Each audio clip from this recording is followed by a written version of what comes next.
I really like this point you make about finding kind of outer order in order to find this internal approach, especially when you're doing something hard, making time for things. What have you found for people who are enduring in these creative pursuits about helping them prepare to do it or to make time for it along the way?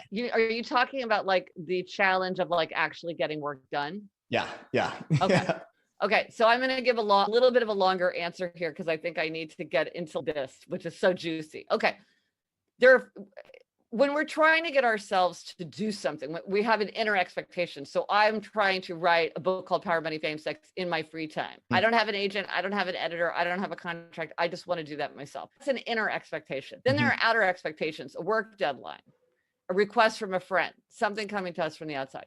So this is a personality framework that I came up with called the 4 Tendencies. Divides people into upholders, questioners, obligers, and rebels. And this has a tremendous amount of significance if you're trying to get yourself to do something. So upholders readily meet outer and inner expectations. The work deadline, they keep the nearest resolution without much. You know what other people expect from them, but their expectations for themselves is just as important. Their motto is discipline is my freedom. Then there are questioners, question all expectations. They'll do something if they think it makes sense.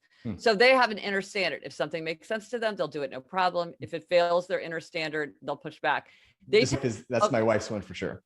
Okay, we'll see if this describes her. They tend to be very interested in customization. Yep. They want to hack. They love to monitor. They're always looking for more efficient processes. And so their motto is all comply if you convince me why.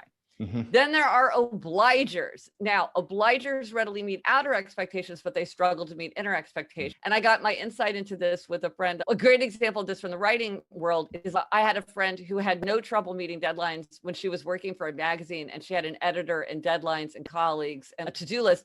But then she went on book leave and she spiraled out. And she's like, oh, I have writer's block. And I'm like, I don't think you have writer's block. I think you need more outer accountability, because her agent was saying things like, oh, I don't want to give you a deadline. Just get it to me when you're ready. I know it's going to be amazing. And I'm like, you're an obliger. You need outer accountability to meet inner expectations. It'd be much better to say, like, every month we're going to have a check-in, or I want you to send me a chapter every 3 weeks, or because that outer accountability is what obligers need in order to meet an inner expectation. And that's what we call these deadline writers. Our deadline writers in the group are the ones who are like, hey, so there's this deadline here, and I'm going to keep harassing you until you hit that deadline. And that external need is really important for them. Yes. And there's also marathoners and sprinters, which is having to do with people who like to work up against a deadline. But yes, obligers need outer accountability in order to meet inner expectations. So their motto is, you can count on me, and I'm counting on you to count on me. And then there's rebels. Rebels resist all expectations, outer and inner alike. They want to do what they want to do in their own way, in their own time, do anything they want to do. But if you ask or tell them to do something, they're very likely to resist. And typically they don't like to tell themselves what to do. They don't sign up for a 10 a.m. spin class on Saturday because they think, I don't know what I want to do.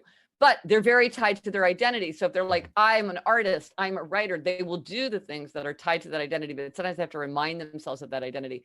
And here's a great example of a rebel writer that I know. So when you write nonfiction, typically you just write a few chapters and then you sell it on an outline and a proposal. Like novels, where usually when you're starting out, you have to write the whole thing.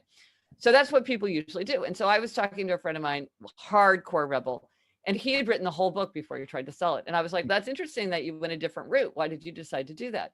And he said, look, I know myself. And if I have an editor telling me what to do, if my agent's like hounding me, I'm not going to want to write this book, and I'm just not going to do it. But I felt like writing a book. I felt like I had a lot to say. So I wrote the book, and now I feel like getting paid.